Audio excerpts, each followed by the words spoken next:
किसान टाइम्स के समस्त दर्शकों को मेरा डॉक्टर शालिनी कोसले का नमस्कार। किसान टाइम्स की पहल है किसानों को आर्थिक सशक्तिकरण की ओर अग्रसर करने के लिए समय समय पर खेती किसानी से जुड़े महत्वपूर्ण विषयों की हम चर्चा करते हैं।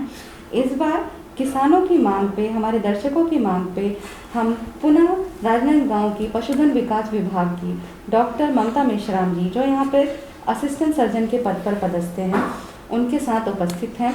हमारे दर्शकों की मांग पे आज मैम हमें मुर्गी पालन की समस्त जानकारी देंगे। तो आइए मिलते हैं डॉक्टर ममता मेश्राम जी से। नमस्कार मैम। नमस्कार सभी किसान भाइयों को मेरा नमस्कार। आज हम चर्चा करेंगे कुक्कुट पालन या पोल्ट्री फार्मिंग के संबंध में।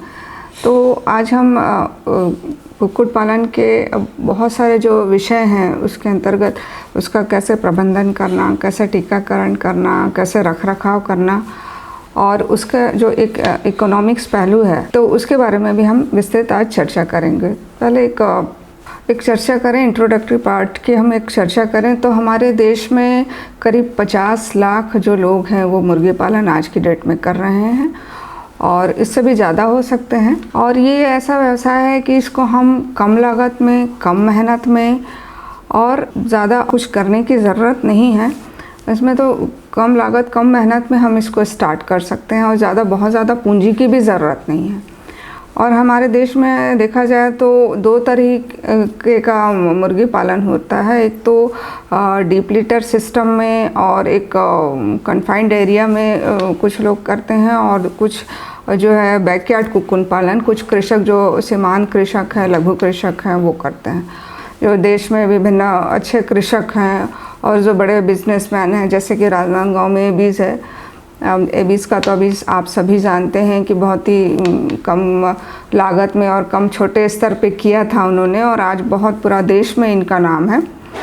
तो इस तरीके से कुछ महत्वपूर्ण बिंदु मैं सर्वप्रथम डिस्कस करना चाहूँगी कि हमको कुक्कुट पालन करते समय किन किन बातों का हमको ध्यान रखना चाहिए। तो सबसे पहले तो ये आता है कि आप जो चूजे हैं वहाँ कहाँ से खरीदें। तो एक पहली बात तो ये कि आप जो चूजे हैं उसको आप गवर्नमेंट पोल्ट्री फार्म से खरीद सकते हैं या जो कुक्कुट पालन केंद्र होंगे तो वहाँ से आप खरीद सकते हैं। और अन्यथा और दूसरी जगह से बहुत ही अच्छे जो कृषक हैं जो इसका व्यवसाय कर रहे हैं, जो व्यवसायी लोग हैं जो बहुत अच्छे तरीके से टीकाकरण वगैरह करते हैं, तो वहाँ से भी आप इसको ले सकते हैं।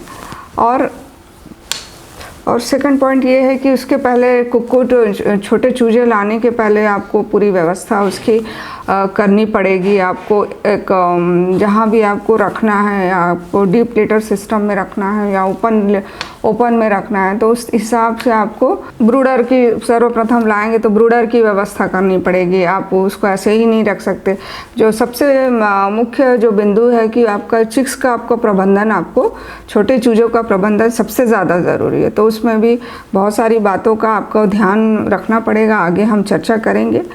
और चिक्स को आपको अंधेरे में नहीं रखना है, उसको हमेशा रोशनी में भी रखना है और रात को भी आपको ये कोशिश करना चाहिए कि आप हमेशा उसको लाइट में रखें, प्रकाश में रखें और बल्ब का वहाँ पे जहाँ पे भी आप रखें उसका इंतज़ाम करें। तो क्या लाइट में क्या होता है कि फीड इनटेक जो है बढ़ता है। तो हमारे देश में जो मुख्यतः व्यवसाय कुक्कुट पालन के अंतर्गत होता है बैकयार्ड है, तो वो आपकी इच्छा है कि आप किस सेक्टर में आप काम करना चाहते हैं। आप बैकयार्ड कुक्कुट पालन करना चाहते हैं, बॉयलर का काम करना चाहते हैं या लेयर का काम करना चाहते हैं।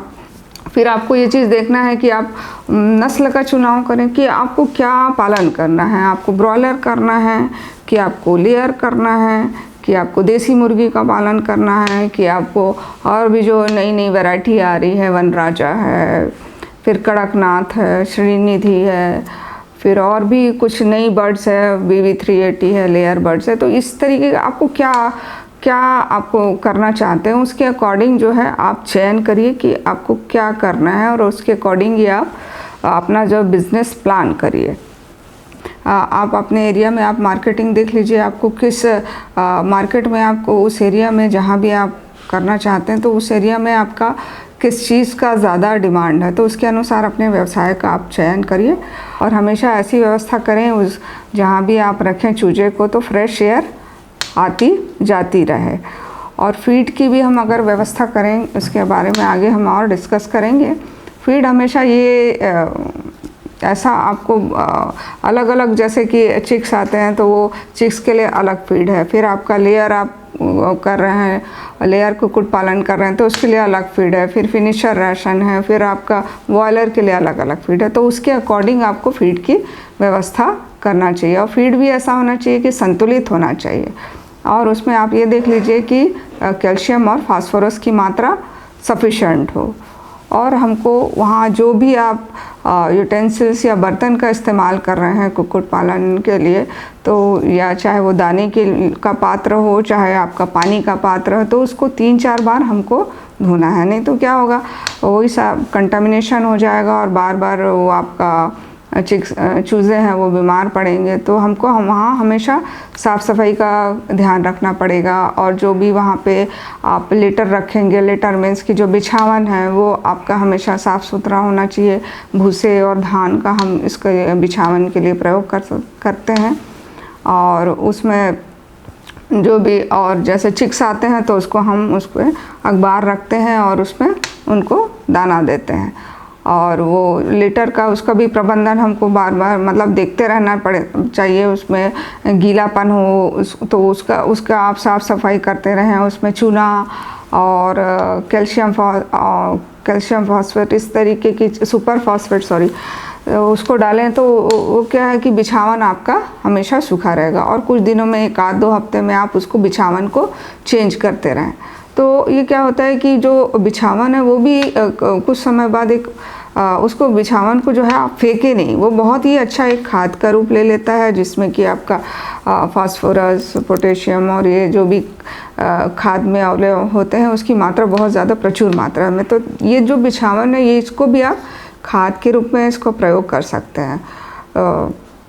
तो इस तरीके से और भी जो मुख्य बिंदु हैं कुक्कुट पालन में कि पानी की व्यवस्था हमको हमेशा, कोई भी अगर पशु पालते हैं, पोल्ट्री पालते हैं, तो जैसे हम स्वच्छ पानी पीते हैं उसी तरीके से हमको पोल्ट्री के लिए भी हमेशा स्वच्छ पानी हमको पात्र में रखना चाहिए, अन्यथा कंटामिनेशन हो जाएगी और बीमारियों का प्रकोप बढ़ेगा। और व्यवसाय हमेशा, मैं जितने भी लोग आते हैं मेरे पास तो मैं हमेशा यही लोगों को सजेस्ट करती हूँ कि मतलब बहुत ज़्यादा बड़े स्तर पे कोई भी चीज़ ना करें। कोई भी व्यवसाय है तो छोटे स्तर पे प्रारंभ करें, छोटे से, और सीखने पे ज़्यादा जोर डालिए। तो सीखने पे ज़्यादा जोर डालिए और कम लागत में और कम मतलब चूजे जो है कम 50 या 100 से आप स्टार्ट करिए। उसको 6 महीने तक आप स्टडी करिए। आप देखिए मरे तो चूजे क्यों मरे, आपने क्या क्या प्रबंधन में आपकी कमी आई, तो वो आपको देखना है कि हमेशा जो भी व्यवसाय जो भी स्टार्ट करें एकदम कम लागत में, कम खर्च में और छोटे स्तर पे स्टार्ट करें। और जो भी अगर, और दूसरी चीज़ की टीकाकरण का ध्यान रखना है आपको। टीकाकरण बहुत ही महत्वपूर्ण पार्ट है। अगर टीका हम समय पे, बहुत सारी बीमारियों के टीके समय पे लगाना ज़रूरी है, तो उसका भी आपको बहुत कुछ सीखना पड़ेगा उसमें कि हर टीके का जो है अलग अलग उसको देना पड़ता है। उसका डाइल्यूटर कैसे मिलाते हैं और उसमें कितना पानी मिलाते हैं, और उसका रूट भी, सारे वैक्सीन का जो है रूट भी जो है अलग अलग होता है। कोई आइस से दिया जाता है, कोई नाक में दिया जाता है।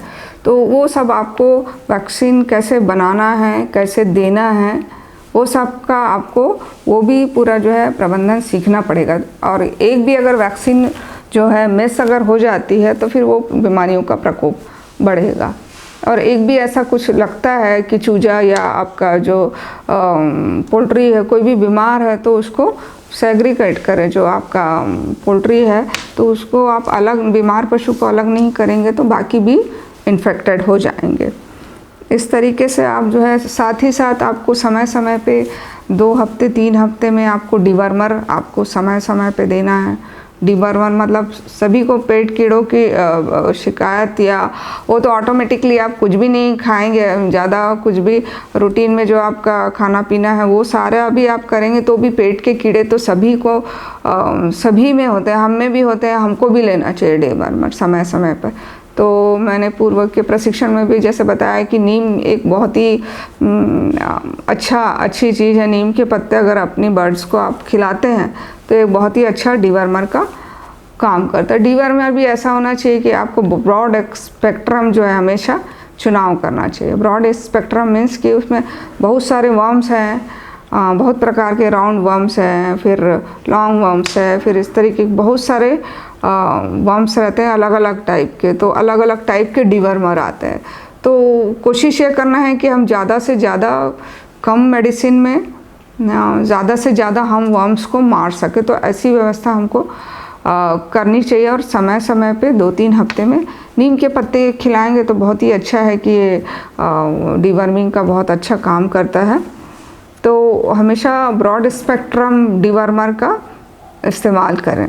डीवर्मर जिस दिन देते हैं हमको रात को उसको दें। उसके बाद क्या है, सवेरे जो उसका लिटर है जहाँ पे हमने पोल्ट्री को रखा है, या भूसा या धान का पैरा जो भी आपने रखा है, तो उसमें क्या है कि नेक्स्ट डे क्या होता है कि पूरे जो है उसके बीट में जो है पूरे वर्म्स आ जाते हैं। तो वो जो लिटर है तो उसको हमको अलग कर देना चाहिए, क्योंकि उसमें सब कृमि आ जाते हैं। तो इस बात का हमको ध्यान रखना चाहिए।